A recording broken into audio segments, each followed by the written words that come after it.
భూభారతి చట్టం ప్రాధాన్యత అర్థం కావాలంటే భూములకు సంబంధించిన 2-3 ప్రాథమిక అంశాలు మనం ముందు అర్థం చేసుకోవాలి. భూమి ఉంటే ఆ భూమికి మనమే యజమాని అని నిరూపించుకోవడానికి ఏం కాగితాలు కావాలి?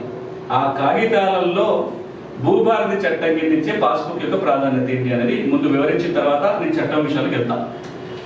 ఎవరికైనా ఒకప్పుడు భూమి ఉంటే, అంటే ఈ చట్టాలు ఈ రికార్డుల గందరగోళాలు ఏది లేనప్పుడు భూమి ఉంటే ఆ భూమికి మనమే యజమాని, స్వాధీనంలో ఉంది. భూమి దున్నుకుంటున్నామంటే దున్నుకున్నవాడదే భూమి. ఇల్లు కట్టుకొని నివాసం ఉంటున్నామంటే ఆ ఇంటి స్థలం మనదే, దానికి ఏ పత్రాలు ఏ రికార్డులు అవసరం కూడా లేదు. ఎప్పుడైతే మనిషి స్థిర నివాసం ఏర్పాటు చేసుకొని ఒక చోట సాగు చేయడం మొదలు పెట్టాడో అప్పుడే భూమి హక్కుల అవసరం ఏర్పడింది. అప్పటి నుంచి ఓ 200 ఏళ్ల క్రితం వరకు కూడా భూమి ఉంది, స్వాధీనంలో ఉంది అంటే ఏ రికార్డుతో అవసరం లేకుండా ఆ భూమి నాది అని చెప్పుకునే అవకాశం ఉండేది. ఆ తర్వాత భూమి ఉంటే సరిపోదు, దానికి సంబంధించిన పత్రాలు ఉండాలి అని చెప్పి మనకు రూల్ పెట్టుకున్నాం. ఏ పత్రాలు ఉండేటివి? ఆ భూమి మనది అని చెప్పాలంటే ఒకప్పుడు పన్ను రసీదు ఉండేది. పన్ను రసీదు ఉంది అంటే భూమి మీద హక్కు ఉన్నట్టే. ఈరోజు కూడా పాత పన్ను రసీదు చూపించి ఇగో ఇదే పట్టా అన్నట్టుగా మనం మాట్లాడతాం. పన్ను రసీదు జేబులో ఉంది, భూమి శిస్తు కట్టిన రసీదు జేబులో ఉంది అంటే పట్టా జేబులో ఉన్నట్టుగానే భావించాల్సి వచ్చేది, అంత పవర్ఫుల్. ఆ తర్వాత చాలా కాగితాలు వచ్చినాయి. 3080 సర్టిఫికెట్, ఓఆర్సీ కావచ్చు, 13B సర్టిఫికెట్, సేల్ డీడ్, రకరకాలుగా ఆ భూమి ఉంది అంటే ఆ భూమి కాగితాలు మన దగ్గర ఉండాలి అని చట్టం చెప్తుంది.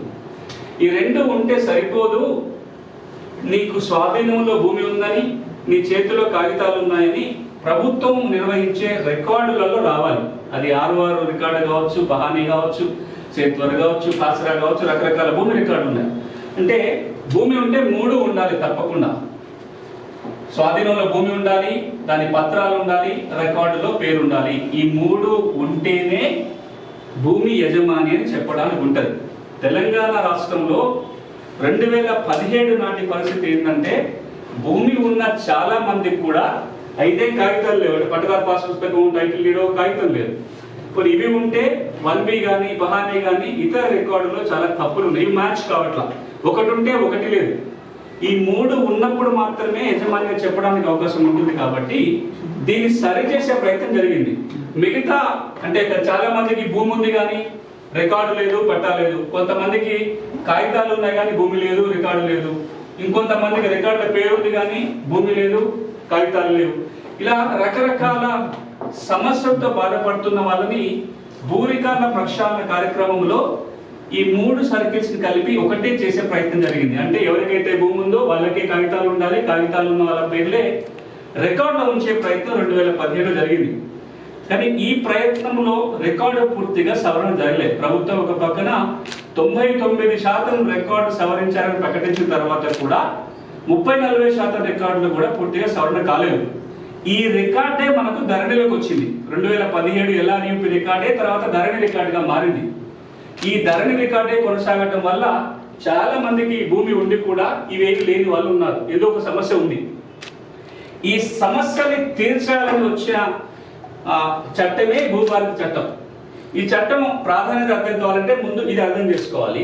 ఇక రెండవది, రకరకాల కాగితాలు ఉన్నాయి, రకరకాల రికార్డులు ఉన్నాయి. మనకు తెలంగాణలో 2 రకాల భూమి రికార్డులే ఉంటాయి. ఒకటి, భూమి పన్ను వసూలు చేయడం కోసం ఎప్పుడో 70-80 ఏళ్ల కింద తయారు చేసుకున్న రికార్డు. భూమిని కొలిసి ఒక పటం తయారు చేశారు, అదే నక్ష. గ్రామ పటం, గ్రామ నక్ష లేదా నక్ష. ఈ గ్రామ నక్షలని సర్వే నెంబర్ల వారిగా విడగొట్టుకొని ప్రతి నెంబర్కి కొలతలతో ఒక పుస్తకం ఉంటుంది. దాన్ని మనం FMB అని లేదా టిప్పన్ అంటాం. తెలంగాణ ప్రాంతంలో టిప్పన్ అని పేరు దానికి. ఈ భూమికి ఎవరి దగ్గర ఎంత పన్ను వసూలు చేయాలో తయారు చేసుకున్న రికార్డు సేత్వార్. ఆ భూమి ఎవరి దగ్గర ఎంత పన్ను వసూలు చేయాలో రికార్డులో ఉంటుంది. అవి ప్రామాణికమైన రికార్డు.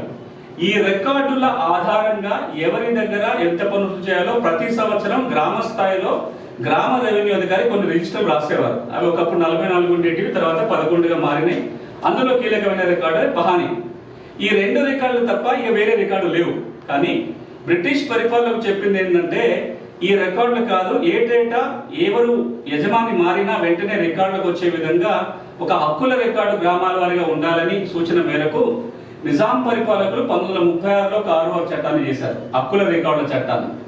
ఆ చట్టము హైదరాబాద్ రాష్ట్రంగా ఉన్నప్పుడు మరొకసారి మారింది. 1948లో మరొకసారి కొత్త హక్కుల రికార్డు చట్టం వచ్చింది.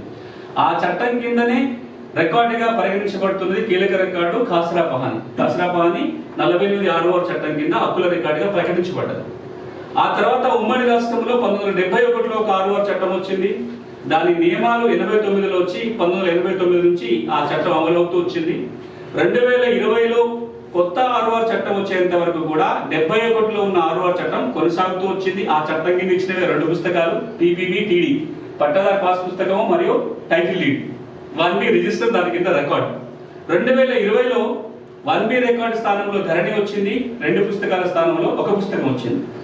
ఇప్పుడు 2020లో ఉన్న హక్కుల రికార్డు చట్టాన్ని మారుస్తూ 2025 హక్కుల రికార్డు చట్టం వచ్చింది ఏప్రిల్ 14వ తేదీ నుంచి. దీన్నే తెలంగాణ భూభారతి భూమి హక్కుల రికార్డుల చట్టం 25 అని చెప్తున్నా. ఈ చట్టం కింద భూభారతినే హక్కుల రికార్డుగా పరిగణించబడుతుంది. దీని అర్థం ఏంటంటే తెలంగాణలో ఎవరికన్నా భూమి ఉంటే వాళ్ళ పేరు భూభారతి రికార్డులో రావాలి. వాళ్ళ చేతిలో పాత పుస్తకం రేపు ఇవ్వబోయే కొత్త పుస్తకం ఉన్నట్లయితేనే భూమి యజమానిగా పరిగణించబడతారు. అది ఉంటేనే రైతు బంధు కానీ, రైతు భరోసా కానీ, రైతు బీమా కానీ, భూమి అమ్ముకోవాలనుకున్నా, భూమి కుదవబెట్టుకోవాలనుకున్నా, వారసత్వంగా భూమి పొందాలనుకున్నా, భూమి గురించి ఏమి చేయాలనుకున్నా, ఆ భూమి ప్రాతిపదికగా ఏమి పొందాలన్నా భూభారతి రికార్డే కీలకమవుతుంది.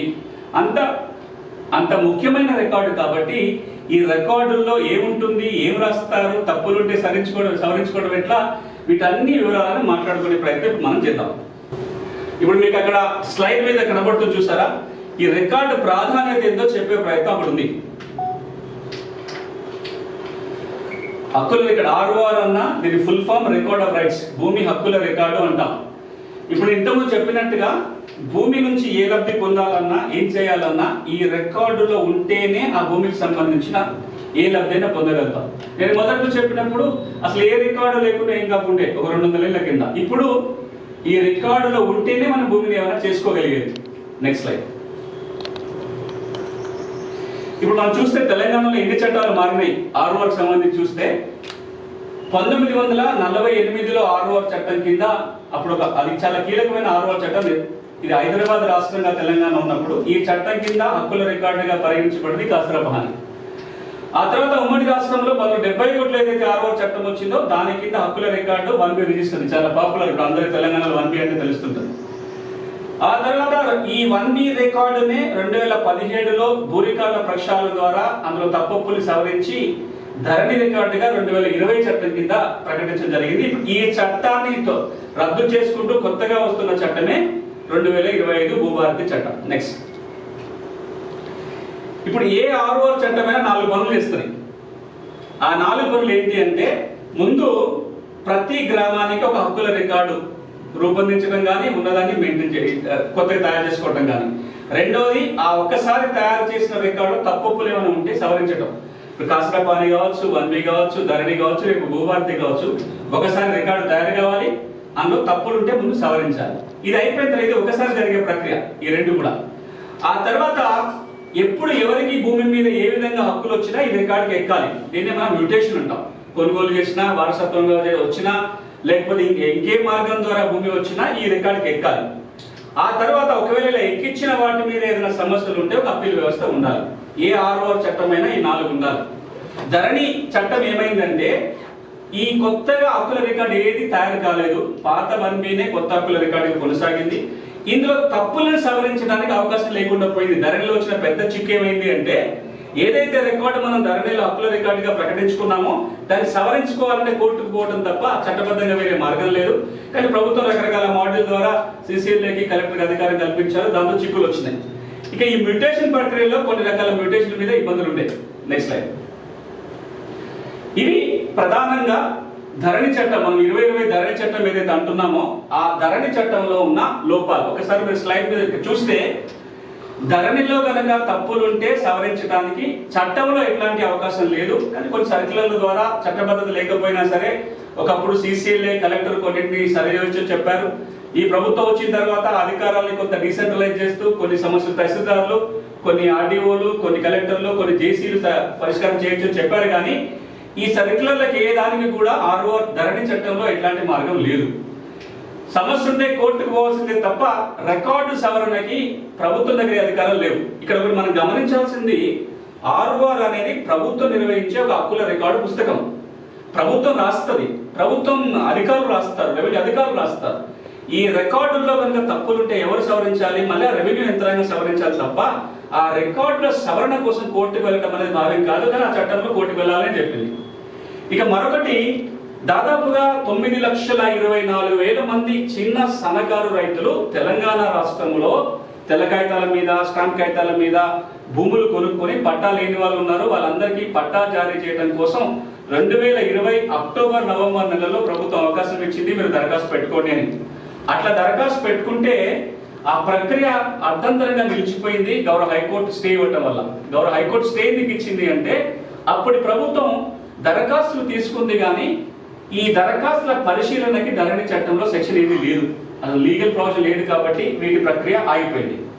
ఇక పార్ట్ బి పేరుతోటి ఎప్పుడైతే భూరికాల ప్రక్షాళన జరిగిందో, భూరికాల ప్రక్షాళన జరిగినప్పుడు తర్వాత పరిశీలించవచ్చులే అని సమస్యలు ఉన్న వాటన్నింటిని పక్కన పెట్టారు, తర్వాత దాన్ని ఎక్కించాలి అని. అట్లా పక్కన పెట్టిన భూములే పార్ట్ బి. అట్లా పక్కన పెట్టిన దాదాపు 18 లక్షల ఎకరాలు ఉన్నాయి. Next slide. ఇక భూమి వారసత్వంగానో లేదా కోర్టు డిగ్రీ ద్వారానో కొనుగోలు చేస్తే అప్పుడు రికార్డులకు ఎక్కించడానికి ధరణిలో అవకాశం ఉంది. కానీ ఎవరికన్నా ఇనా భూములకు వారసు వచ్చింది, ధరణికి ఎక్కియాలి, లేదా పీటీలకు 3080 వచ్చింది, లేదా అసైన్మెంట్ భూమి పేదోడు కొనుక్కున్నాడు, ఈ పేదోడు కొనుక్కున్న భూమిని అప్పటి కలెక్టర్ క్రమబద్ధీకరించారు. ఇట్లా ఇతర మార్గాల ద్వారా భూమి మీద హక్కులు వచ్చినప్పుడు వీటిని ధరణి రికార్డుకి ఎక్కించడానికి ఆ చట్టంలో ఇబ్బందులు ఉన్నాయి. ఇది ఒక సమస్య. వారసత్వంగా భూమి వచ్చినప్పుడు పట్టా చేసే ప్రక్రియలో కొన్ని లోపాలు ఉన్నాయి.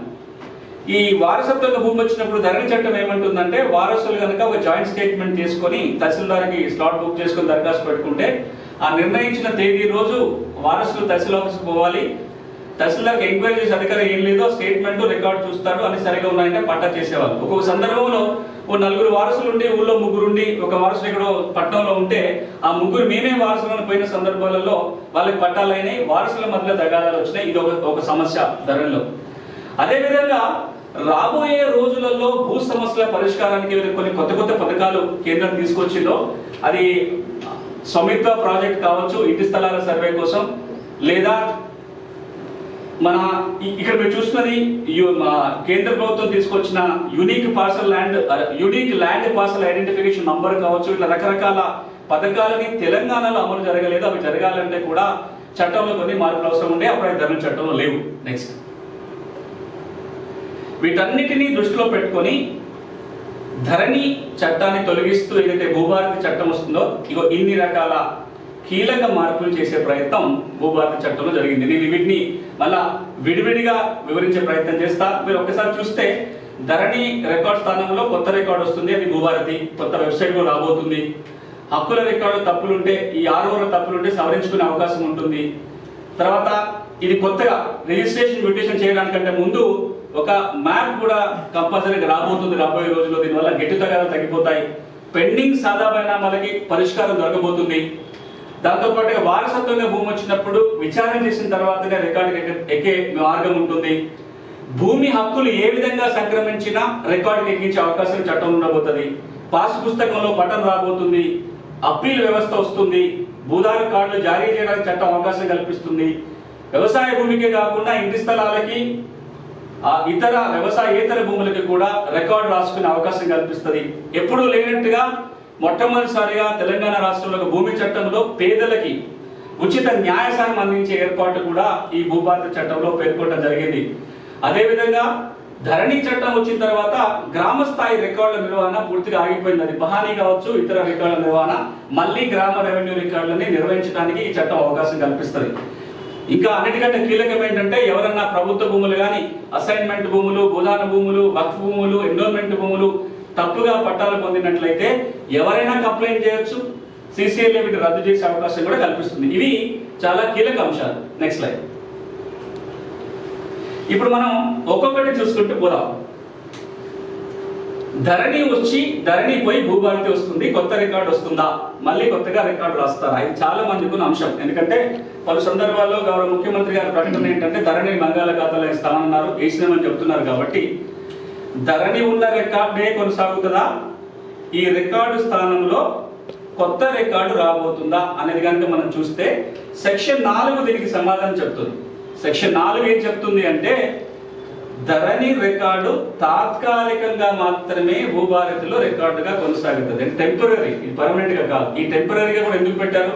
అర్థంతరంగా ఈ రికార్డును ఆపేసి కొత్త రికార్డు తయారు చేసి దాన్ని వాడటం మొదలు పెట్టాలంటే 5-6 నెలల సమయం పట్టవచ్చు. ఈ లోపల రిజిస్ట్రేషన్లు, మ్యూటేషన్లు ఇవన్నీ ఆపితే సరైనది కాదు. ఇంతకు మునుపు ధరణి తెచ్చినప్పుడు అట్లాగే 1B నుంచి ధరణిగా మారినప్పుడు 6 నెలల పాటు రిజిస్ట్రేషన్లు ఆగిపోవటము, మ్యూటేషన్లు ఆగిపోవటము, రెవెన్యూ కోర్టుల విచారణ ఆగిపోవటం ఇబ్బందులు ఉన్నాయి. కాబట్టి ఈ భూభారతి చట్టం ఏమంటుందంటే ధరణిలో ఉన్న వివరాలు తాత్కాలికంగా భూభారతిలో కూడా హక్కుల రికార్డుగా కొనసాగుతాయి. మరి దీర్ఘకాలికంగా ఏం జరగబోతుంది అంటే 3-4 విషయాలు జరగబోతున్నాయి. ఒకటి, భూములని రీసర్వే చేసి కొత్త రికార్డు రూపొందించాలి అంటుంది చట్టం. అంటే రాబోయే రోజులలో తెలంగాణ రాష్ట్ర ప్రభుత్వం అన్ని గ్రామాలలో భూముల సమగ్ర రీసర్వే చేసి ఆ సర్వే రికార్డు ఆధారంగా కొత్త హక్కుల రికార్డు చేసుకోమని భూభారతి చట్టం చెబుతుంది.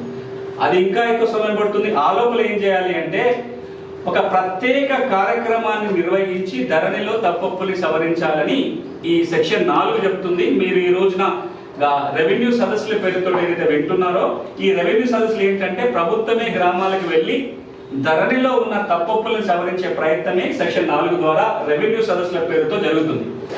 దీంతో పాటుగా ఈ సెక్షన్ 4 కింద ఎవరైనా ధరణి రికార్డులో ఇప్పుడు భూభారతిగా మారిన తర్వాత అందులో తప్పులు ఉంటే దరఖాస్తు పెట్టుకొని పరిష్కారం చేయడానికి ఈ సెక్షన్ అవకాశం కల్పిస్తుంది. అంటే ఒక్క మాటలో చెప్పాలంటే ధరణిని రీసర్వే ద్వారా సమగ్రంగా మార్చబోతున్నారు.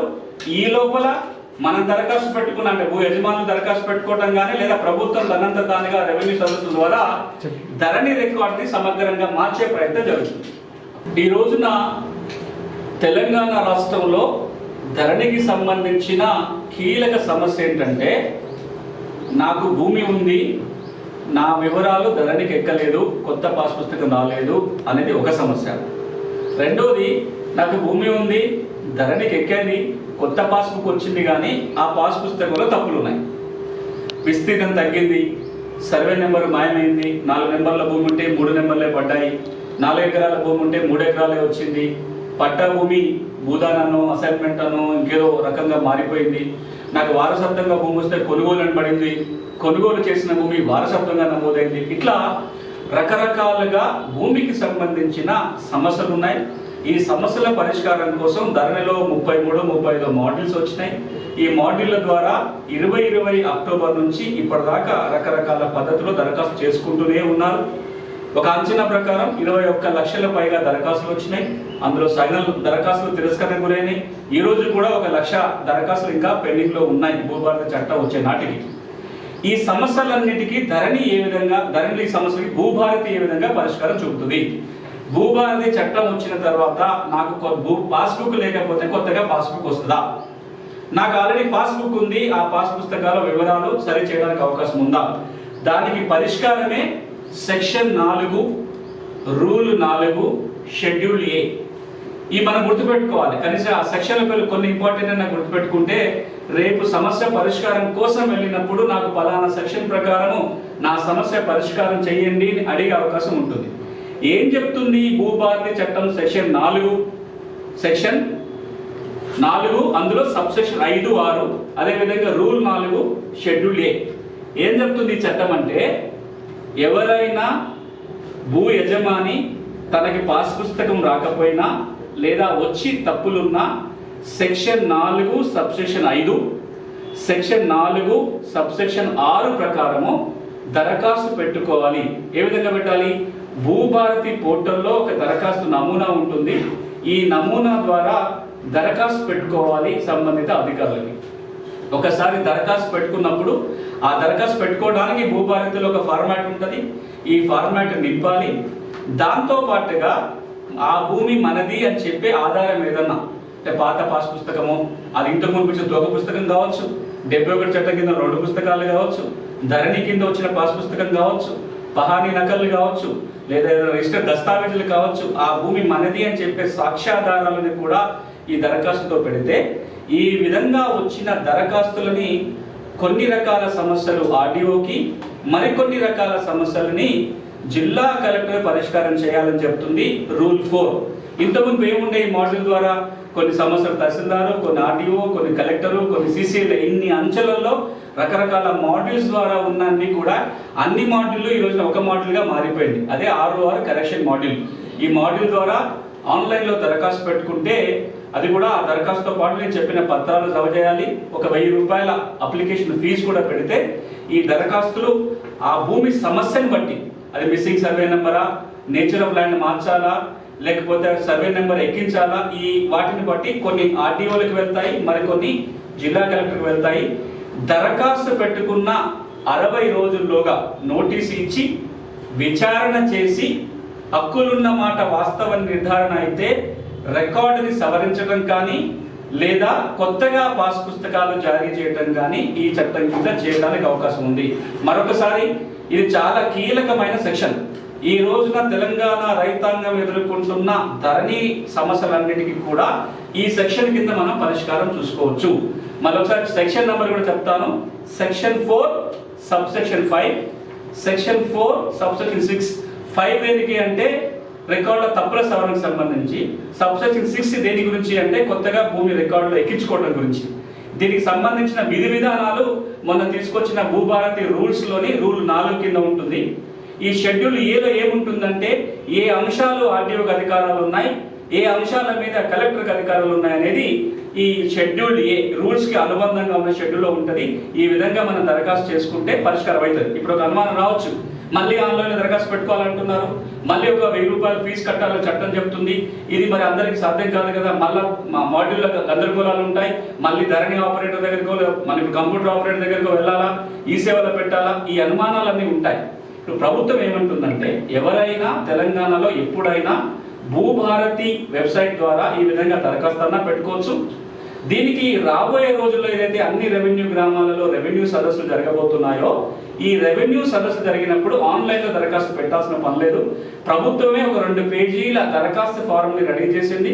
ఈ దరఖాస్తు ఫారాలన్నీ కూడా గ్రామాలకు వస్తాయి. 2 పేజీల దరఖాస్తు నింపి సంబంధిత అధికారులకు ఇవ్వచ్చు. మనకి నింపడం రాకపోతే ఆ గ్రామంలో వచ్చిన రెవెన్యూ అధికారులు అడగవచ్చు. ఎవరైనా చదువుకున్న వాళ్ళు అది నింపితే రెవెన్యూ అధికారులు ఆ దరఖాస్తును పరిశీలించి రెవెన్యూ సదస్సులోనే సమస్యల పరిష్కారం చేయాల్సి ఉంటుంది. అదేవిధంగా ఈ 1000 రూపాయల ఫీజు కూడా కట్టాల్సిన పని లేకుండానే గ్రామ స్థాయిలో ఈ సమస్యల పరిష్కారం చేయించుకోవడానికి అవకాశం ఉంటుంది. ఇక్కడ మరొక అంశం కూడా గుర్తుపెట్టుకోవాలి, ఇది పాత రికార్డుల సవరణ కాబట్టి ఏప్రిల్ 14 నుంచి మళ్ళా వచ్చే సంవత్సరం అంటే 2026 ఏప్రిల్ 14 వరకు దరఖాస్తు పెట్టుకునే అవకాశం ఉంది. మనమే పెట్టాలంటేనేమో ఆన్లైన్లో ఎప్పుడైనా దరఖాస్తు పెట్టుకోవచ్చు, లేదా ప్రభుత్వ అధికారులు రెవెన్యూ సదస్సుల పేరుతో గ్రామానికి వచ్చినప్పుడు ఫిజికల్ గా కూడా దరఖాస్తు పెట్టుకునే అవకాశం ఉంది. నెక్స్ట్,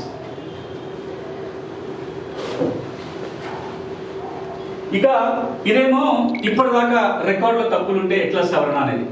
రాబోయే రోజుల్లో భూమి వస్తే, భూమి మీద హక్కు వస్తే రికార్డులు ఎట్లా ఎక్కించుకోవాలి, పాస్బుక్ ఎట్లా తెచ్చుకోవాలి, భూమి మీద హక్కులు వస్తే పాస్ పుస్తకం ఎట్లా పొందాలనేది 3 కీలకమైన సెక్షన్స్ ఈ చట్టంలో ఉన్నాయి. Section 5, section 7, section 8. అదేవిధంగా సాదా బైనామాదార భూమి వస్తే ఎట్లా రికార్డుకి ఎక్కించుకోవాలనేది సెక్షన్ 6లో ఉంటుంది. ఇప్పుడు మనం ఈ 4 కీలకమైన భూభారతి చట్టంలోని సెక్షన్స్ తెలుసుకునే ప్రయత్నం చేద్దాం. ఇక్కడ మీకు కనపడుతున్నది సెక్షన్ 5. ఇది దేని గురించి అంటే ఎవరికైనా కొనుగోలు ద్వారా భూమి మీద హక్కులు సంక్రమించినట్లయితే పట్టా ఎట్లా చేయించుకోవాలనేది వివరంగా సెక్షన్ 5లో రూల్ 5లో ఉంటుంది. ఫీజు ఎంత కట్టాలి అనేది షెడ్యూల్ బిలో ఉంటుంది. ఈ షెడ్యూల్ బి అంతా కూడా దేనికి ఎంత ఫీజు అనే వివరాలన్నీ భూభారతి రూల్స్ షెడ్యూల్ బిలో ఉంచడం జరిగింది. ఏం జరుగుతుంది ఇప్పుడు ప్రస్తుతం ఏం జరుగుతుంది, భూభారతి చట్టం రాకముందు ఎవరైనా భూమి కొనుగోలు చేయాలంటే స్లాట్ బుక్ చేసుకోవాలి, స్టాంప్ డ్యూటీ రిజిస్ట్రేషన్ ఫీజు కట్టాలి, ఒక డేట్ టైం కంప్యూటర్ చెప్తుంది. ఆ రోజున తహసీల్ ఆఫీస్కి పోయినట్లయితే ఆ ఒక ఫార్మాట్ లోనే సేల్ డీడ్ అయిపోతుంది, రిజిస్ట్రేషన్ జరిగిపోతుంది. రెవెన్యూ అధికారి అక్కడికక్కడ రికార్డుల మ్యూటేషన్ చేసి పాత బుక్ ఉంటే పాత పాస్ పుస్తకాలు ఎక్కిస్తారు, లేదా కొత్త పాస్ పుస్తకం జారీ చేస్తారు. ఒకటే రోజు రిజిస్ట్రేషన్ మ్యూటేషన్ ఒకే చోట ఒకే అధికారి ధరణిలో చేయడం జరుగుతుంది. అసెంబ్లీలో చట్టం మీద భూభారతి చట్టంలో చర్చ జరిగినప్పుడు చెప్పిన మాట ఏంటంటే ధరణిలో ఇది ఒక మంచి అంశం, దీన్ని కొనసాగించాలి అని చెప్పి భూభారతి చట్టంలో కూడా ఇదే పద్ధతి కొనసాగుతుంది. కానీ రెండు కీలకమైన మార్పులు వస్తాయి ఈ ప్రక్రియలో. ధరణికి భిన్నంగా భూభారతిలో భూముల కొనుగోలు ద్వారా పట్టా పొందాలంటే రెండు మార్పులు వస్తున్నాయి. ఒక మార్పు, ధరణి చట్టం ప్రకారం దస్తావేజు అనేది కంప్యూటర్ ఫార్మాట్లోనే ఉండేది. మన సొంత దస్తావేజు రాసుకునే అవకాశం లేదు. అది ఒక 2 పేజీల ఫార్మాట్ ఉండేది. దీనివల్ల హక్కుల వివాదాలు వస్తున్నాయి. ఎప్పుడైనా లిటిగేషన్ అయినప్పుడు భూమి ఎవరి నుంచి ఎట్లా వచ్చింది, దాని చరిత్ర ఏంది, దాని లింక్ ఏంటి అనేది దస్తావేజులో లేదు. ఇప్పుడు భూభారతి చట్టం ఏమంటుందంటే మీరు కావాలంటే కంప్యూటర్లో ఉన్న ఫార్మాట్ వాడుకోండి, లేదా ఎవరైతే భూమి అమ్మకాలు కొనుగోలు చేసుకుంటున్నారో వాళ్ళే స్వయంగా ఒక దస్తావేజ్ రాసుకొని ఆ దస్తావేజ్ తీసుకెళ్లి రిజిస్ట్రేషన్ చేసుకునే అవకాశం ఈ చట్టం కల్పిస్తుంది. ఇది ఒక మార్పు. ఇక రెండో మార్పు ఏంటంటే రాబోయే రోజుల్లో ఇక డేట్ ప్రకటిస్తుంది ప్రభుత్వం ప్రకటించిన తేదీ నుంచి రిజిస్ట్రేషన్ డాక్యుమెంట్తో పాటుగా భూమి పటం సర్వే మ్యాప్ కూడా ఉంచాల్సిందే. అంటే మనం ఎట్లయితే ఇంటి స్థలాలు కొనుగోలు చేసినప్పుడు సివిలో ఒక మ్యాప్ పెట్టుకుంటామో రాబోయే రోజుల్లో వ్యవసాయ భూమి అమ్మకాలు కొనుగోలు చేసే డాక్యుమెంట్తో పాటుగా తప్పకుండా ఒక మ్యాప్ ఉండాలి. ఎవరు తయారు చేయాలి ఈ మ్యాప్ అంటే తెలంగాణలో లైసెన్స్ సర్వేల వ్యవస్థ ఇంతకుముందు ఉంది. ఒక 1000-1500 మంది లైసెన్స్ సర్వేలు ఉన్నారు. వాళ్ళని రాబోయే రోజుల్లో ప్రభుత్వం ఇంకొక 6000 మంది లైసెన్స్ సర్వేలను తీసుకోబోతుంది. ఈ లైసెన్స్ సర్వేలకి ఈ పని అప్పచెప్తారు. ప్రతి మండలంలో 3, 4, 5 లైసెన్స్ సర్వేలు ఉంటారు. వారు వెళ్ళి ఆ భూమిని కొలిచి ఒక మ్యాప్ తయారు చేయాలి. ఇది షేడెడ్కి పెట్టాలి. ఇక్కడ చాలా మందికి ఒక 2 అనుమానాలు వస్తున్నాయి. ఒకటి, ఇప్పటికిప్పుడే మ్యాప్ అంటే తయారు చేయడానికి సిబ్బంది లేరు కదా, రిజిస్ట్రేషన్ ఆగిపోతాయి, మ్యూటేషన్ ఆగిపోతాయని. కానీ ప్రభుత్వం ఏమంటుందంటే పూర్తి వ్యవస్థని అందుబాటులోకి తెచ్చిన తర్వాతనే ఈ రూల్ వర్తిస్తారు. ఇప్పుడు ఆ రూల్ లేదు, ఆ రూల్ ఇంకా అమలుకి రాలేదు. రాబోయే రోజుల్లో లైసెన్స్ సర్వేలు వచ్చి మ్యాప్లు అన్ని తయారుగా ఉన్నప్పుడు మాత్రమే ఇది వస్తుంది. ఇక రెండోది, మన తెలంగాణలో భూమి రికార్డుకి వాస్తవ పొజిషన్కి చాలా వ్యత్యాసాలు ఉంటాయి. నా పాస్బుక్ సర్వే నెంబర్ 4 అని చెప్తుంది, తీరా నేను 3లో దున్నుకుంటుంటా. నాకు 4లో భూమి ఉంటుంది, కొద్ది భూమి 3లో కూడా కలిసిపోయి ఉంటుంది. మరి కొలిసినప్పుడు రికార్డుకి దానికి వ్యత్యాసాలు ఉంటాయి కదా, మరి రిజిస్ట్రేషన్ ఆగిపోతాయేమని ఒక భయం ఉంటుంది. కానీ ఈ చట్టం ఏమంటుందంటే మీరు ఆ భూమి యొక్క నెంబర్ని కాసేపు మర్చిపోండి. ఆ భూమి ఏది కొంటున్నారో మీకు తెలుసు కదా, మీ భూమి కొంటున్న హద్దులు మీకు తెలుసు కదా, ఆ హద్దుల చుట్టూ తిరిగి లాంగిట్యూడ్స్ లాటిట్యూడ్స్ ఫిక్స్ చేయాలి. అంటే జియో రిఫరెన్సింగ్ చేయాల్సి ఉంటుంది. దీనికి సర్వే నెంబర్కి దేనికి సంబంధం లేదు. మీ హద్దులని మీరు చూసుకోవాలి. ఇప్పుడు మనం పోయి 2 ఎకరాల భూమి కొంటున్నామంటే ఆ భూమి కట్టేవారు ఇట్టేవారు మన హద్దులు ఏంటి అనేది మనం ఒకసారి చూసుకోవడం మంచిదే. అది చూసుకుంటే లైసెన్స్ సర్వేయర్ దాని హద్దులని ఫిక్స్ చేస్తాడు. దానికి లాంగిట్యూడ్స్ లాటిట్యూడ్స్ అక్షాంశాలు రేఖాంశాలు ఫిక్స్ అవుతాయి. దాని ద్వారా మ్యాప్ తయారవుతుంది. ఈ సర్వే నెంబర్ పక్కన పెట్టి ఈ మ్యాప్ కి ప్రత్యేకంగా ఒక భూధార్ నెంబర్ ఇస్తారు. అంటే ఆ పార్సల్ కి ఒక కొత్త land parcel identification, unique land parcel identification number వస్తుంది. దాన్ని మనం భూధార్ నెంబర్ అంటున్నాం. ఈ విధంగా ఆ పటానికి వేరే నంబర్ వస్తుంది. ఆ మ్యాప్ ఈ రిజిస్ట్రేషన్ డాక్యుమెంట్ మనం పెడతాము. దీన్ని ఆ తర్వాత మండల సర్వేయర్ వెళ్ళి వెరిఫై చేసినప్పుడు అది అన్ని సరిగా ఉంటే పాస్ పుస్తకంలో కూడా ఈ మ్యాప్ వస్తుంది. ఇట్లా ఒక 4 ఏళ్ళు 5 ఏళ్ళు 10 ఏళ్ళు గడిచిపోయిన తర్వాత ఒక ఊళ్ళో 500 కమతాలు ఉంటే 300-400 కమతాలకి ఈ విధంగా సర్వే జరిగిపోతుంది. అన్నిటికీ కొత్త పార్సల్ నెంబర్లు వస్తాయి. దాని ఆధారంగా మిగతా పార్సల్కి కూడా ఒక కొత్త నెంబర్ భూధార్ నెంబర్ ఇచ్చుకుంటూ ఒక సమగ్రమైన కొత్త రెవెన్యూ మ్యాప్ని తయారు చేసుకునే ఒక వెసులుబాటు ఈ భూధారు ఈ సర్వే ద్వారా వస్తుంది. ఇది ఇప్పుడు కొత్త కాదు. కర్ణాటక రాష్ట్రంలో గడిచిన 16 సంవత్సరాలుగా ఈ విధానం అమల్లో ఉంది. దానివల్ల ఏమైందంటే మెల్లమెల్లగా భూమి రికార్డుల సమస్య, సర్వే పటాల సమస్య తీరుకుంటూ వచ్చింది. దీన్ని మనం ఇంక్రిమెంటల్ సర్వే అంటాం. అంటే గ్రామం అంతా ఒకసారి సర్వే చేసే బదులుగా ఎప్పుడెప్పుడు లావాదేవీలు జరిగితే దాని ప్రకారం మనం సర్వే చేసుకుంటూ వెళ్తాం. ఇప్పుడు మీరు అక్కడ చూస్తున్నది ఏంటంటే ప్రొసీజర్ ఉంది. ఏం చెప్తుంది ఇక్కడ? ఇప్పుడు కొత్త దాంట్లో మీరు ఇక్కడ ప్రెజెంటేషన్ లో చూస్తే స్లాట్ బుక్ చేసుకోవాలి, రిజిస్ట్రేషన్ ఫీజ్, స్టాంప్ డ్యూటీ, ఆ డేట్ ఫిక్స్ చేస్తారు. ఆ రోజు మన డాక్యుమెంట్ కానీ ఆ ఫార్మాట్ లో వెళ్ళొచ్చు. దాంతో పాటు పాస్బుక్ కాపీ ఉండాలి. భూమి పట్టము ప్రభుత్వం నిర్ణయించిన తేదీ నుంచి. నెక్స్ట్, ఇవి రికార్డులు మ్యాచ్ అయినట్లయితే రిజిస్ట్రేషన్ జరిగిపోతుంది. చట్టాల ఉల్లంఘన జరగలేదు, నిషేధ జాబితాల భూమి లేదు, ఈ భూమి అమ్మకాల కొనుగోలు ఏ చట్టానికి ఉల్లంఘించలేదని నిర్ధారణ అయితే రిజిస్ట్రేషన్ జరుగుతుంది. వెంటనే భూభారతి రికార్డులో నమోదు చేసి కొత్త పాస్ పుస్తకాలు జారీ చేస్తారు. ఇక మీకు చివరిలో ఉన్నది ఇది చాలా కీలక అంశం కూడా. ఇది 3వ కీలకమైన అంశం. ఇప్పటిదాకా ఒకసారి మ్యూటేషన్ జరిగిపోతే ఈ మ్యూటేషన్ మీద అభ్యంతరం ఉంటే కోర్టుకి వెళ్లాల్సిందే. రిజిస్ట్రేషన్ జరిగిపోయింది, వెంటనే మ్యూటేషన్ అయిపోతుంది. అందులో అమ్మడానికి భూమి హక్కు లేదు. ఆల్రెడీ ఒకసారి అమ్మేసుకున్నాడు, అది మ్యూటేషన్ జరగలేక మళ్ళీ అమ్మాడు. ఇట్లాంటి వివాదాలన్నీ వచ్చినప్పుడు మ్యూటేషన్ మీద కనుక అభ్యంతరాలు ఉంటే కోర్టుకు వెళ్ళాలి. కానీ ఈ చట్ట ప్రకారము తహసీల్దార్ చేసిన మ్యూటేషన్ మీద కనుక అభ్యంతరం ఉంటే ఒక అప్పీల్ ఆర్డీఓకి చేసుకోవచ్చు. ఈ మ్యూటేషన్ ఇట్లా జరగాల్సింది కాదు, ఈ పొరపాటు జరిగింది అని ఆర్డీఓకి అప్పీల్ చేసుకోవచ్చు.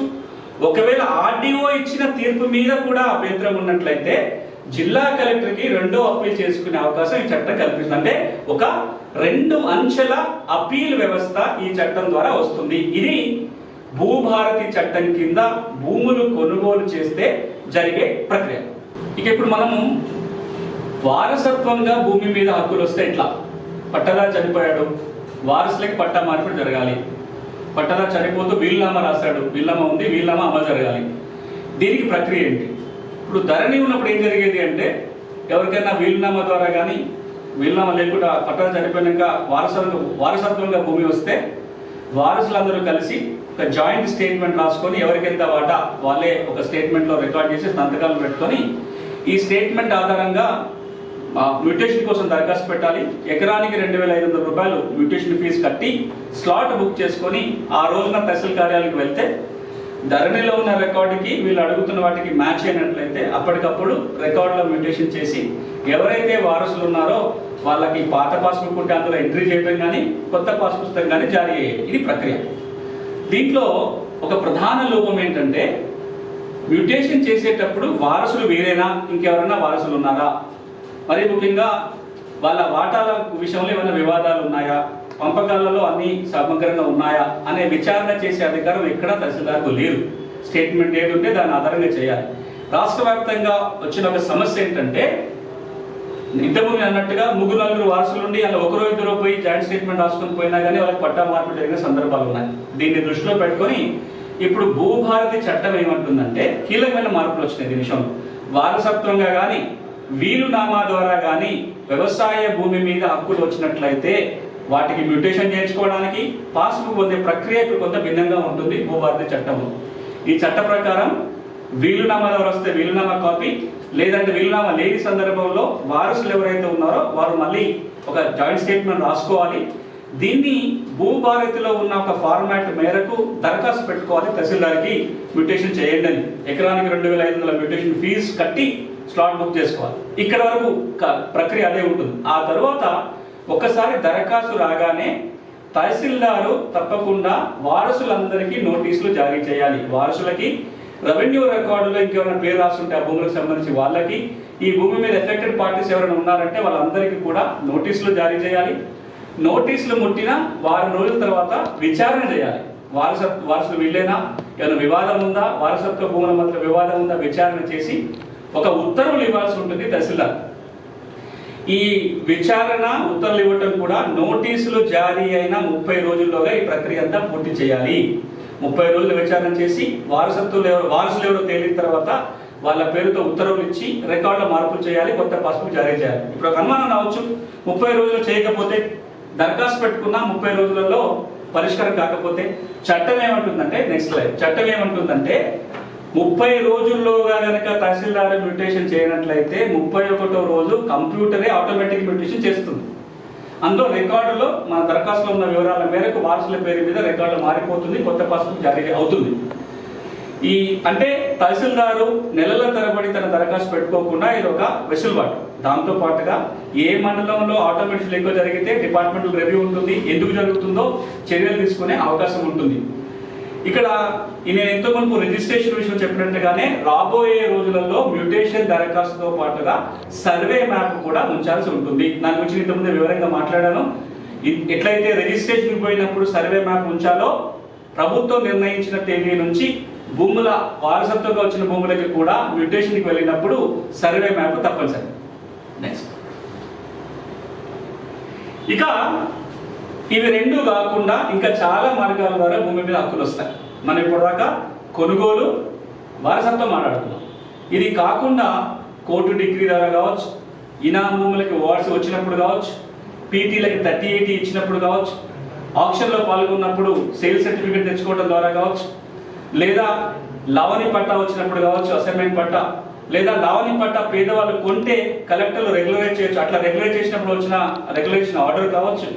ఇంకా ఏ మార్గం ద్వారా భూమి మీద హక్కులు వచ్చినా సరే వాళ్ళందరూ భూభారతి చట్టం కింద రికార్డులకు ఎక్కించుకొని పట్టా పొందే వెసులుబాటు కల్పిస్తుంది. ధరణి చట్టంలో కేవలం కోర్టు డిగ్రీల ప్రస్తావన మాత్రమే ఉంది, కానీ మిగతా అంశాలు లేవు.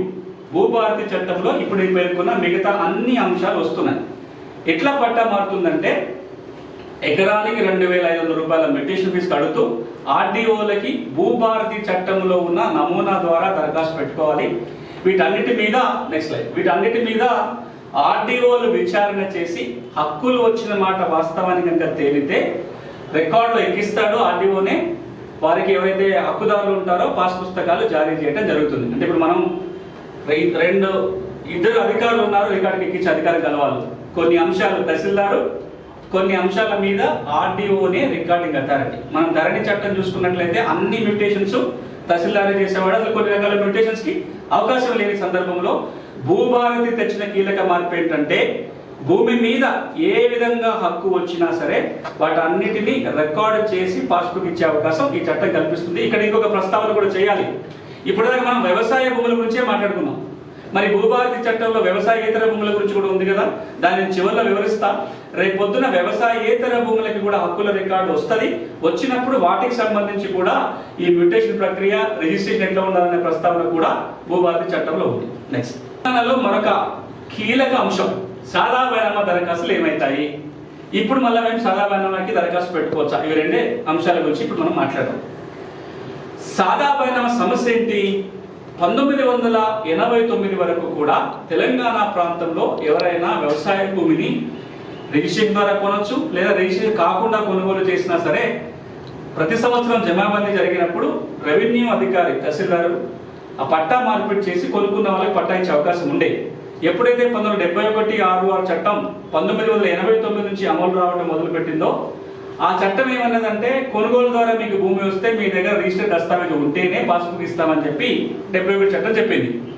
దీనివల్ల తెలంగాణ రైతాంగానికి పాస్ పుస్తకాలు జారీ చేయడం సాధ్యపడదు, సగం పైన రైతులకు పాస్బుక్ రాదు అనే ఉద్దేశంతో 1971 చట్టాన్ని 89లో సవరించి సెక్షన్ 5A చేర్చాం 6వ చట్టం. ఆ చట్టం ఏం చెప్తుందంటే, ఎవరైనా చిన్న సన్నకారు రైతులు 1989 కంటే ముందు గ్రామీణ ప్రాంతంలోని వ్యవసాయ భూమిని కొనుగోలు చేసినట్లయితే సాదా బైనామాల ద్వారా వాటిని రెగ్యులరైజ్ చేసే అధికారం తహసీల్దార్లకు ఇచ్చారు. తహసీల్దార్ ఒకసారి సర్టిఫికేట్ జారీ చేస్తే రిజిస్టర్డ్ డాక్యుమెంట్ కింద తెల్ల కాగితం రిజిస్టర్డ్ డాక్యుమెంట్ కింద విలువ వచ్చేస్తుంది, పాస్బుక్లు జారీ చేస్తారు. 1989 నుంచి 2020 వరకు కూడా పలు దఫాలుగా సాదా బైనామాల ద్వారా కొన్న భూములకి రెగ్యులరైజ్ చేయడానికి ప్రభుత్వం దరఖాస్తు తీసుకుంటూనే వచ్చింది. దాంట్లో కట్ ఆఫ్ డేట్ కూడా మార్చారు. ఒకప్పుడేమో 89 కంటే ముందు కొంటే పాస్బుక్లు ఇస్తామని చెప్పారు. తర్వాత కట్ ఆఫ్ డేట్ 2000 సంవత్సరం కింద మారింది. తెలంగాణ రాష్ట్రం ఏర్పడిన తర్వాత ఈ కట్ ఆఫ్ డేట్ 2014 జూన్ 2 కింద మారింది. అంటే ఎవరైనా 2014 జూన్ 2 కంటే ముందు సాదా బైనామా ద్వారా భూములు కొంటే రెగ్యులరైజ్ చేయవచ్చు. తర్వాత దరఖాస్తు కట్ ఆఫ్ డేట్ కూడా పొడిగిస్తూ వచ్చారు. చివరిసారిగా 2020 నవంబర్ 10వ తేదీ వరకు కూడా దరఖాస్తు తీసుకున్నారు. ఆ క్రమంలో 9,24,000 మంది సాదా బైనామాల క్రమబద్ధీకరణ కోసం దరఖాస్తు పెట్టుకున్నారు. అవి అప్పటి నుంచి ఇప్పటిదాకా పెండింగ్ లో ఉన్నాయి. ఈ 5 ఏళ్లలో ఒక్క దరఖాస్తు కూడా పరిష్కారం కాలేదు. ఎందుకు అంటే ధరణి చట్టంలో సాదా బైనామాల క్రమబద్ధీకరణ కోసం నియమం లేదు కాబట్టి పెండింగ్ లో ఉన్నాయి. ఇప్పుడు ఈ సాదా బైనామాల పరిష్కారం కోసం భూభారతి చట్టం ఏం చెప్తుంది? సాదా బైనామాలకు మోక్షం కలుగుతుందా, పట్టాలు వస్తాయా? చట్టం ఏమంటుందంటే, మీరు ఒకసారి అక్కడ చూస్తే కూడా ఏవైతే 2020లో దరఖాస్తులు స్వీకరించి పెండింగ్ లో ఉన్నాయో వాటిని మాత్రమే పరిష్కరించవచ్చు భూభారతి కింద. కొత్త దరఖాస్తులకి అవకాశం లేదు. ఇప్పుడు మళ్ళీ ఎవరు కొత్త దరఖాస్తులు పెట్టడానికి అవకాశం లేదు. ఇది నంబర్ 1 అందరూ అర్థం చేసుకోవాలి. తెలంగాణ రాష్ట్రంలో భూభారతి చట్టం కింద కొత్తగా సాదా బైనామా రెగ్యులరైజేషన్ క్రమబద్ధీకరణ కోసం దరఖాస్తులు పెట్టడానికి అవకాశం లేదు. కేవలం పాత దరఖాస్తులకే ఈ సెక్షన్ 6 వర్తిస్తుంది.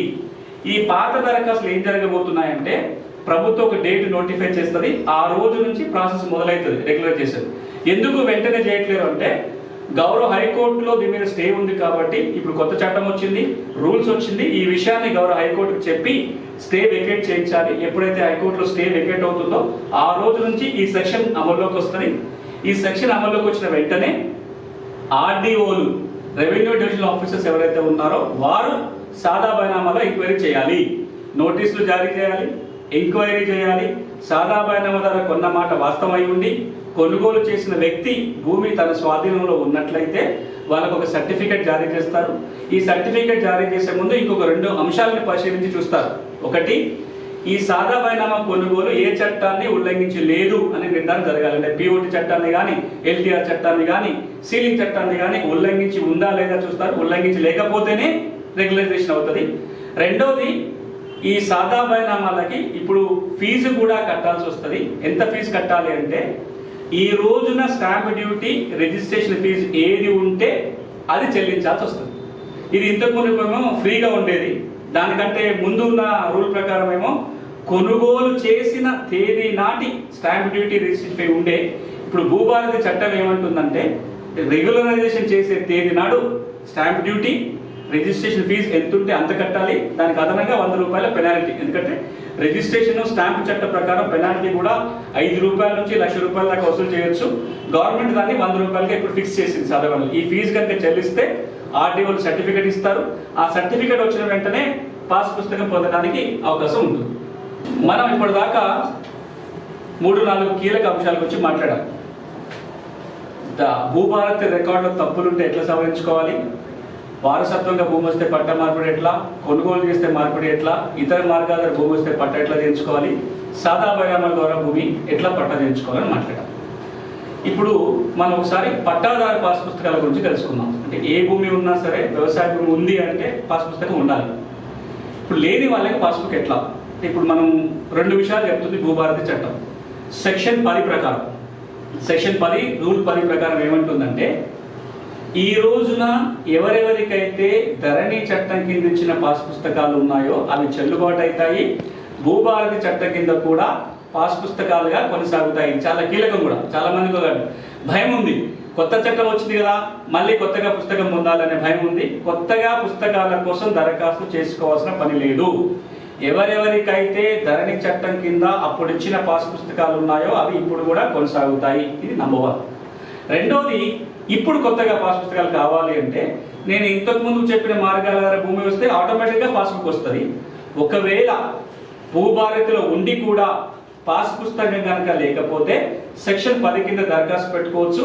300 రూపాయలు ఫీజు కడితే తహసీల్దారు కొత్త పుస్తకం ఇస్తారు. ఇది ఒక మార్గం. దీంట్లో ఇంకొక చాలా చాలా కీలకమైన అంశం ఉంది. తెలంగాణలో ఉన్న ప్రతి వ్యవసాయ భూమి యజమాని తెలుసుకోవాల్సింది ఏంటంటే ఇప్పుడు మీ పట్టాదారు పాస్ పుస్తకంలో భూమి వివరాలు ఉన్నాయి తప్ప భూమి పటం లేదు. ఇప్పుడు మీ పాత పుస్తకంలో మీకు భూమి పటం కనుక కావాలి అంటే పటం తెచ్చుకునే మార్గం చెప్తుంది సెక్షన్ 10. ఎట్లా తెచ్చుకోవాలి పటం అంటే లైసెన్స్ సర్వేల వ్యవస్థ వచ్చిన తర్వాత ఏ భూ యజమాని అయినా తనంతర తనగా పటం కావాలి అంటే లైసెన్స్ సర్వే ద్వారా ముందు భూమిని సర్వే చేయించుకోవాలి. ఆ మ్యాప్ ద్వారా తహసీల్దార్కి దరఖాస్తు పెట్టుకుంటే మండల సర్వేలు దాన్ని వ్యాలిడేట్ చేసి మీ పట్టాదారు పాస్ పుస్తకంలో కూడా పటాన్ని ముద్రించడానికి ఈ చట్టం అవకాశం కల్పిస్తుంది. అంటే రాబోయే రోజుల్లో తెలంగాణలో పాస్ పుస్తకంలో పటం రాబోతుంది ఈ సెక్షన్ 10 ద్వారా. నెక్స్ట్, ఇక్కడ మనం ఈ చట్టంలో అప్పీల్ వ్యవస్థ గురించి మాట్లాడుకోవాలి. అంటే ఇప్పుడు ఈ చట్టం ఏమంటుంది, సమస్యలు ఉంటే కోర్టుకు పోవాల్సిన పని లేదు, రెవెన్యూ యంత్రాంగం పరిశీలిస్తుందని చెప్తున్నాం. కాబట్టి ఇక్కడ 2 రకాల అప్పీల్ వ్యవస్థలు ఉన్నాయి. ఒకటి, ఏదైతే ఇప్పటికే తప్పులు ఉన్నాయో వాటిని సవరిస్తే దాని మీద అప్పీల్ ఏంటి. రెండోది, ఈ సెక్షన్ 5, 6, 7, 8 కింద మ్యూటేషన్ జరిగినప్పుడు దాని మీద అప్పీల్ ఎట్లా. అవి 2 కూడా మనకు సెక్షన్ 15లో అప్పీల్ వ్యవస్థలో పేర్కొన్నారు. ఏం చెప్తున్నామంటే ఒకటి, ఇప్పుడున్న తప్పుల సవరణ కోసమో కొత్తగా పాస్బుక్ కావాలని వెళ్ళాలంటే దరఖాస్తు పెట్టుకోవచ్చు. ఆర్డీఓనో కలెక్టర్లో పరిష్కారం చేయవచ్చు అని నేను ఇంతకుముందు ప్రస్తావన చేశాను. వాళ్ళ నిర్ణయాల మీద ఏమైనా అభ్యంతరాలు ఉంటే ఒక అప్పీల్ వెళ్ళడానికి అవకాశం ఉంది. అంటే ఆర్డీఓ కనుక తీర్పిస్తే కలెక్టర్ని అప్పీల్ చేసుకోవచ్చు. లేక ఆ విషయాలలో కలెక్టర్ ఇచ్చిన తీర్పు కనుక ఉంటే ట్రిబ్యునల్కి, భూమి ట్రిబ్యునల్ పెట్టబోతున్నారు జిల్లా స్థాయిలో, ఆ భూమి ట్రిబ్యునల్కి దరఖాస్తు పెట్టుకునే అవకాశం ఈ చట్టం కల్పిస్తుంది. ఇది ఒక అప్పీల్. అంటే ఇప్పుడు ఉన్న సమస్యల మీద రాబోయే రోజులు జరిగే మ్యూటేషన్స్ ఏవైతే ఉంటాయో, అది సాధారణ ద్వారా మ్యూటేషన్ కావచ్చు, కొనుగోలు ద్వారా జరిగే మ్యూటేషన్ కావచ్చు, వారసత్వంగా జరిగే మ్యూటేషన్ కావచ్చు, ఈ మ్యూటేషన్ల మీద అభ్యంతరం ఉంటే 2 అంచెల అప్పీల్ వ్యవస్థ ఉంది. తహసీల్దార్ చేసిన మ్యూటేషన్ మీద ఫస్ట్ అప్పీల్ ఆర్డీఓకి, సెకండ్ అప్పీలు జిల్లా కలెక్టర్కి వెళ్ళొచ్చు. అదే ఆర్డీఓ చేసే మ్యూటేషన్ మీద, అది సెక్షన్ 6 కింద సాధారణాలు కావచ్చు, సెక్షన్ 8 కింద చేసే మ్యూటేషన్ మీద అభ్యంతరాలు ఉంటే జిల్లా కలెక్టర్కి, ఆ పైన రెండో అప్పీలు భూమి ట్రిబ్యునల్కి వెళ్ళే అవకాశం ఈ సెక్షన్ కల్పిస్తుంది. ల్యాండ్ ట్రిబ్యునల్ రాబోయేలో పెడతామని ప్రభుత్వం ప్రకటించింది. జిల్లా స్థాయిలో భూమి ట్రిబ్యునల్ ఏర్పాటు అయ్యేంత వరకు భూ పరిపాలన ప్రధాన కమిషనరే ల్యాండ్ ట్రిబ్యునల్ గా వ్యవహారం చేస్తారు. అంటే ఇప్పటికిప్పుడు ల్యాండ్ ట్రిబ్యునల్కి వెళ్ళాలంటే సీసీఎల్కి వెళ్ళాలి. రాబోయే రోజుల్లో ఉమ్మడి జిల్లాకు ఒకటో లేదా చిన్న జిల్లా స్థాయిలో కూడా కేసు లోడ్ని బట్టి ట్రిబ్యునల్ పెడతామని గౌరవ రెవెన్యూ మంత్రి గారు, ముఖ్యమంత్రి గారు ప్రకటించారు. కాబట్టి ట్రిబ్యునల్కి వస్తే ట్రిబ్యునల్కి వెళ్ళొచ్చు. ఇది అప్పీల్ వ్యవస్థ. నెక్స్ట్, ఇది మరొక కీలకమైన సెక్షన్ భూభారతిలో, సెక్షన్ 16 రివిజన్ అధికారం. ఇది 2 అంశాలు పేర్కొంటుంది. ఇది అన్ని రకాల భూములకు వర్తించదు. ఈ సెక్షన్ యొక్క ప్రధాన ఉద్దేశం ఏంటంటే, ఇక్కడ కింద ఆర్డీఓనో కలెక్టర్ ఇచ్చిన తీర్పుల మీద రివిజన్ చేయడం కాదు. ఒకప్పుడు 1971 చట్టం కింద ఆర్డీఓ తీర్పులు ఇస్తే రివిజన్ అధికారం జాయింట్ కలెక్టర్కి ఉండేది. ఎప్పుడైనా తీర్పులు సరిదిద్దే అవకాశం ఉండేది. ఇప్పుడు మనం ఆ రివిజన్ గురించి మాట్లాడట్లా. ఇక్కడ రివిజన్ ఏంటంటే, ఎవరైనా కొన్ని రకాల భూములు అక్కడ ఏదైతే రాస్తున్నామో, ప్రభుత్వ భూములు కానీ, భూదాన భూములు కానీ, అసైన్మెంట్ కానీ, ఎండోన్మెంట్, వక్ఫ్ భూములకి తప్పుడు పద్ధతిలో పట్టాలు పొందితే, దాని కనుక ఎవరికైనా పట్టాలు జారీ అయితే సిసిఎల్ఏ భూ పరిపాలన ప్రధాన కమిషనర్ ఆ కేసు తనంత తానుగా సోమోటోగా తీసుకొని రికార్డుని రెక్టిఫై చేసి, ఒకవేళ ఆ భూమి కనుక వేరే వాళ్ళ స్వాధీనం వెళ్ళిపోయి ఉంటే దాన్ని తిరిగి మళ్ళీ ప్రభుత్వం స్వాధీనం చేసుకునే అధికారం ఈ సెక్షన్ 16లో ఇస్తుంది. సిసిఎల్ఏ తనంత తాను తీసుకోవచ్చు. అన్నిటికంటే కీలకం ఏంటంటే, ఎవరైనా సరే కంప్లైంట్ చేసే అవకాశం ఈ సెక్షన్ 16 ఇస్తుంది. ఇప్పుడు నేను కనుక ప్రభుత్వ భూమికి పట్టా చేసుకుంటే మళ్ళీ నేనే అప్పీల్ పోను కదా, లేకపోతే నాకు ఇంకెవరో ఆ ఊళ్ళో తెలిసిన వ్యక్తే ఇది తప్పు జరిగిందంటే అప్పీల్ పోయే అవకాశం ఉంటుంది. సో ఇప్పుడు భూభారతి చట్టంలో ఒక ప్రత్యేకమైన యాప్ పెట్టబోతున్నారు. దాని ద్వారా తెలంగాణలో ఎవరైనా కావచ్చు, ఆ మాటకు వస్తే భారతదేశంలో ప్రపంచంలో ఏ వ్యక్తి అయినా కావచ్చు, ఆ యాప్ ద్వారా పలానా గ్రామంలో, పలానా సర్వే నెంబర్లో, పలానా భూదాన భూమిని పలానా ఆయన పట్టా చేసుకున్నాడని కంప్లైంట్ చేస్తే ఈ చట్టం కింద చర్యలు తీసుకొని పాస్ పుస్తకాన్ని రద్దు చేసి భూమిని తిరిగి స్వాధీనపరచుకునే హక్కులు ఉన్నాయి. నెక్స్ట్, ఇది మరొక కీలక అంశం. ఈ చట్టం కింద ఎవరైనా రెవెన్యూ అధికారులు తప్పుడు పద్ధతిలో రికార్డుని ట్యాంపర్ చేసినా, ఫ్రాడులెంట్ గా ఉత్తర్వులు ఇచ్చినా, లేదా ప్రభుత్వ భూములకి తప్పుడు పద్ధతిలో వెళ్ళి పట్టాలు చేసినా, తప్పు చేసిన అధికారుల మీద సెక్షన్ 19, సెక్షన్ 20 ప్రకారం చర్యలు తీసుకోవచ్చు. ఒక పక్కన ఈ చట్టం ఏమంటుందంటే, ఎవరైనా సదుద్దేశంతో తీసుకున్న నిర్ణయాల మీద క్రిమినల్ కేసులు పెట్టారు, కానీ ఫ్రాడులెంట్ గా ఏదైనా యాక్షన్ తీసుకున్నట్లయితే, తప్పుడు పద్ధతిలో మోసపూరితంగా కనుక రికార్డుల మార్పు జరిగినట్లయితే అలాంటి అధికారుల మీద చర్యలు తీసుకోవడానికి, ఆ విధంగా మారిన భూమిని మళ్ళీ రికార్డులు సవరించడానికి, భూమిని తిరిగి స్వాధీనం చేసుకోవడానికి సెక్షన్ 19, 20 అవకాశం ఇస్తుంది. నెక్స్ట్, ఇప్పుడు సివిల్ కోర్టులకు ఎప్పుడు వెళ్ళొచ్చు? ధరణి చట్టం ఏమంటుందంటే, ఏ తప్పు సవరణకైనా కోర్టుకే పోవాలంటుంది ధరణి చట్టం. భూభారతి చట్టం ఏమంటుందంటే, రికార్డుల సవరణకి కోర్టుకు పోవాల్సిన పని లేదు. మరి ఎప్పుడు పోవాలి? యాజమాన్య హక్కుల వివాదం ఉంటే, ఓనర్షిప్ డిస్ప్యూట్స్, అన్నదమ్ముల మధ్యలో వాటాల తగదా ఉంది, అది ఇక్కడ తేలదు. వాటాలు వాళ్ళని తెలుసుకోవాలి, కోర్టున్న తెలుసాలి. లేదా ఈ భూమి యజమాని ఎవరు అనే వివాదం వచ్చినప్పుడు, అలాంటి వివాదాలు ఉన్నప్పుడు కోర్టుకు వెళ్ళాలి తప్ప రికార్డులో జరిగిన తప్పొప్పుల సవరణకి కోర్టుకు వెళ్లాల్సిన పని లేదు. గడిచిన 4-5 ఏళ్లుగా పెద్ద ఎత్తున సివిల్ కోర్టుకు వెళ్ళే కేసులన్నీ కూడా రికార్డుల తప్పిదాలకు సంబంధించి ఇప్పుడు అవసరం లేదు కాబట్టి సివిల్ కోర్టుల మీద భారం తగ్గే అవకాశం ఉంటుంది. నెక్స్ట్, ఇక ఇది మరొక కీలకమైన సెక్షన్. నేను మొదట్లో ప్రస్తావించినట్టుగా చట్టం ఉంది, పేదలకి కోర్టుకి వెళ్ళలేని పరిస్థితి ఉంటే భూభారతి చట్టం అప్పీల్ చేసుకోమంటుంది. నేను అప్పీల్ చేసుకునే పరిస్థితి లేదు, నా 1000 రూపాయల ఫీజు కూడా కట్టుకోలేను, నేను లాయర్ని పెట్టుకోలేను. అట్లాంటప్పుడు ఏంటి అనే పరిస్థితి వస్తే, దేశంలో ఏ భూమి చట్టంలో లేనట్టుగా ఎవరైనా పేదలు కావచ్చు, మహిళలు కావచ్చు, ఎస్సీ ఎస్టీలకు చెందిన వాళ్ళు కావచ్చు, భూభారతి చట్టం కింద రెవెన్యూ యంత్రాంగమే లీగల్ సర్వీస్ అథారిటీ ద్వారా కానీ లేదా డిఆర్డీఏలో ఉన్న పారాలీగల్ వ్యవస్థ ద్వారా కానీ మరొక సంస్థ ద్వారా కానీ ఉచిత న్యాయ సహాయం అందించే బాధ్యత రెవెన్యూ అధికారుల మీద ఉంది. అంతేకాదు ఈ చట్టం మీద అవగాహన పెంపొందించాల్సిన బాధ్యత కూడా భూభారతి చట్టం రెవెన్యూ యంత్రాంగం మీద పెడుతుంది. అందుకే మీరు చూస్తున్నారు ఈ 15 రోజుల పాటు రాష్ట్ర వ్యాప్తంగా ఈ చట్టాన్ని ప్రజలకు తెలియజేసే ప్రయత్నం రెవెన్యూ యంత్రాంగం చేస్తుంది. ఎందుకంటే ఈ చట్టం చాలా స్పష్టంగా చెప్తుంది రెవెన్యూ యంత్రాంగము ఈ చట్టం మీద అవగాహన పెంపొందించాలి. నెక్స్ట్ ఇక 2 కీలక అంశాలు రాబోయే రోజుల్లో వచ్చేవి. భూధార కార్డు రాబోతుంది.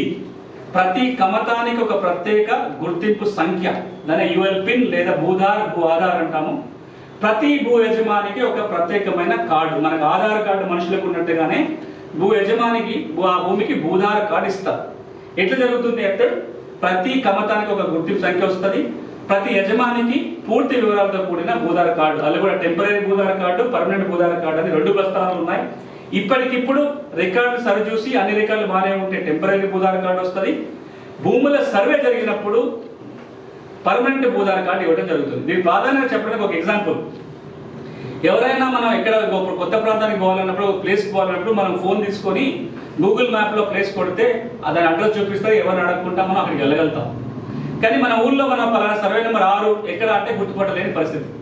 ఇక 6 గుర్తుపట్టాలంటే మండల సర్వే ఒక చోట చూపిస్తాడు, జిల్లా సర్వే ఇంకో చోట చూపిస్తాడు, యజమాని ఒక చోట అంటాడు, పక్క పెట్టానే ఇంకో చోట చూపిస్తాడు. ఎందుకంటే మనకు దానికి అక్షాంశాలు రేఖాంశాలు ఫిక్స్ అయ్యి లేదు కాబట్టి. ఈ భూధార కనుక వస్తే భూముల గెట్టుదగదలు పోతాయి. భూమిని మనంతరం అనగా మనమే గుర్తించడానికి ఆ భూమి హద్దుల్ని మన ఫోన్ ద్వారా మనమే గుర్తుపట్టేంత సులభంగా పోతుంది. భూధార కార్డు నెంబర్ కొడితే ఆ భూమికి సంబంధించిన సమగ్ర సమాచారం ఒకే చోట తెలుసుకోవచ్చు. ఈరోజు ఆధార్ నెంబర్ కొట్టామనుకోండి, మనకి బ్యాంక్ లోన్లు ఉన్నాయా, మనకి గవర్నమెంట్ స్కీమ్స్ వస్తున్నాయా, ఇతర ట్యాక్స్ కడుతున్నామా, అన్ని వివరాలు ఒక చోట వస్తాయి. ఇప్పుడు మన భూమి సర్వే నెంబర్ ఒక చోట కంప్యూటర్ టైప్ చేస్తే పూర్తి వివరాలు వస్తాయా? దానికి ఏమైనా పాస్ట్ 12 ఏళ్ళ హిస్టరీ ఏంది, బ్యాంకులు రుణాలు ఉన్నాయా, కోర్టు కేసులు ఉన్నాయా, ఏమీ ఒక చోట రాదు. భూధార కార్డు వస్తే కనుక భూమికి సంబంధించిన సమగ్ర సమాచారాన్ని ఒక చోట తెచ్చే అవకాశం ఉంటుంది. నెక్స్ట్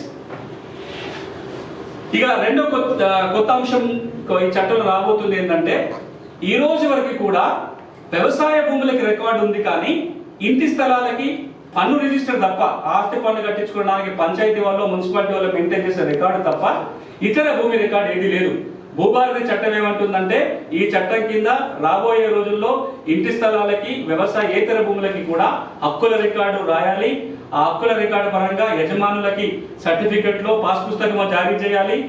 ఆ మ్యూటేషన్ ప్రక్రియ కూడా ఈ చట్టంలో ఎట్లా ఉందో చెప్పడం జరుగుతుంది. రాబోయే రోజుల్లో తెలంగాణలో ఉన్న 12,000 రెవెన్యూ గ్రామాలలో దాదాపు 11,894 రెవెన్యూ గ్రామాలలో అవార్డులు ఉన్నాయి.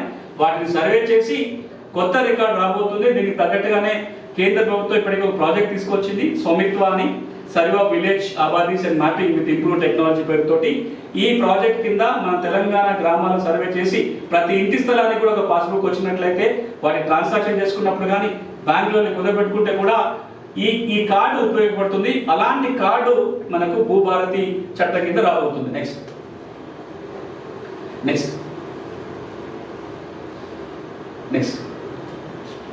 ఇది మరొక ప్రత్యేక అంశం. మీకు అందరికీ తెలిసిందే 2016-17 వరకు భూ రికార్డుల ప్రక్షాళన జరిగేంత వరకు కూడా 661B పాటుగా గ్రామ స్థాయిలో భూమి రికార్డులు ఉండేటి. అందులో 11 రికార్డులో కొన్ని కీలకమైన రికార్డ్స్ ఎప్పటికప్పుడు మెయింటైన్ చేసేవాళ్ళు. అందులో అతి కీలకమైన రికార్డు అడంగల్ పహాని లేదా విలేజ్ అకౌంట్ నంబర్ 3. తెలంగాణలో పహాని, ఆంధ్ర ప్రాంతంలో అడంగల్ అనేవాళ్ళు. దాన్ని మనం అడంగల్ పహాని అనో అడంగల్ పహాని అనో గ్రామ లెక్క నెంబర్ 3 అని చెప్తుంటాము. ఈ రికార్డు నిర్వహణ పూర్తిగా ఆగిపోయింది. నెక్స్ట్ భూభారతి చట్టం అమలులోకి రాగానే ఒక 4 కీలకమైన భూమి రికార్డులు మళ్ళీ మెయింటైన్ కాబోతున్నాయి. 1 పహాని, 2 ప్రభుత్వ భూముల రిజిస్టరు, 3 మ్యూటేషన్ రిజిస్టర్, మార్పులు ఏదైతే రికార్డ్ చేసే ఒక రిజిస్టరు, అదేవిధంగా వాటర్ ఇరిగేషన్ సోర్స్ రిజిస్టర్ అంటాం, ఆ భూమికి నీళ్ళు సోర్స్ ఏముందో రాసుకునే ఒక రికార్డు. ఈ 4 రిజిస్టర్లు దీనికి అనుసంధానంగా ఉంటాయి. ఇక్కడ ఒక క్లారిఫికేషన్ చెప్పాలి, ఈ చట్టం కింద మళ్ళీ మాన్యువల్ గా రికార్డు రాయరు. చాలా మంది ఏమనుకుంటారు అంటే మళ్ళీ గ్రామాల అధికారులు వస్తున్నారు, మళ్ళా చేతిరాత పహాని వస్తుంది, ఇందులో మళ్ళీ ఎవరైనా ఏదైనా ఎక్కించవచ్చు, దానివల్ల మన వివాదాలు పెరుగుతాయి అనుకుంటున్నారు. ఈ రెవెన్యూ రికార్డులన్నీ కూడా డిజిటల్ ఫామ్ లో ఉండబోతున్నాయి. ROలో ఉన్న వివరాల ఆధారంగానే రెవెన్యూ రికార్డుల గ్రామ స్థాయి రెవెన్యూ రికార్డుల నిర్వహణ ఉంటుంది. నెక్స్ట్ ఎవరైనా దీన్ని కాపీ పొందాలి అంటే మన భూభారతి రికార్డు కాపీ పొందాలంటే భూభారతి వెబ్సైట్లో దరఖాస్తు పెట్టుకుంటే మన సర్టిఫైడ్ కాపీ కూడా దీని కింద పొందే అవకాశం ఉంది. నెక్స్ట్, ఇప్పుడు దాకా నేను కీలకమైన అంశాలను వివరించే ప్రయత్నం చేశాను. ఇంకొక 5 నిమిషాల సమయమే తీసుకుంటా. కొన్ని అపోహలు అనుమానాలకి చట్టం ఏం చెప్తుందో నివృత్తి చేసే ప్రయత్నం మళ్ళీ ఒక్కసారి చేస్తాం. మొట్టమొదటిది, ఇప్పటికే ధరణిలో వివరాలు ఉండి పాస్ పుస్తకాలు ఉన్న వాళ్ళు మళ్ళీ భయపడాల్సిన పని లేదు. కొత్త చట్టం కింద అది రికార్డు కొనసాగుతుంది. పాస్ పుస్తకాలు కూడా ఈ చట్టం కింద చెల్లుబాటు అవుతాయి. నంబర్ 1. 2, ఈ చట్టం రాష్ట్రం అంతటా అమల్లోకి వచ్చింది. ఎవరైనా సరే ఆన్లైన్లో దరఖాస్తు పెట్టుకోవచ్చు. కానీ రాబోయే రోజులలో ప్రభుత్వమే రెవెన్యూ సదస్సులు నిర్వహించి గ్రామాలలోనే మాన్యువల్గా దరఖాస్తు తీసుకొని వాటి ద్వారా వచ్చిన సమాచారం ఆధారంగా గ్రామ స్థాయిలోనే రెవెన్యూ అధికారులు వెళ్ళి పరిష్కారం చేయబోతున్నారు. దాని షెడ్యూల్ ఏంటంటే ఈ నెలలో 4 మండలాలు, వచ్చే నెల మే నెలలో 33 మండలాలు, జిల్లాకు 1 మండలం చొప్పున జూన్ 2వ తారీఖు నుంచి ఆగస్టు 15వ తారీఖు వరకు రాష్ట్ర వ్యాప్తంగా అన్ని గ్రామాలలో ఇలాంటి రెవెన్యూ సదస్సులు పెట్టి ప్రభుత్వమే భూ సమస్యల పరిష్కారం చేయబోతుంది. మ్యాప్, సర్వే మ్యాప్ అనేది రిజిస్ట్రేషన్కి మ్యూటేషన్ మ్యాప్ అనేది ఇప్పుడే అమల్లోకి రాలేదు.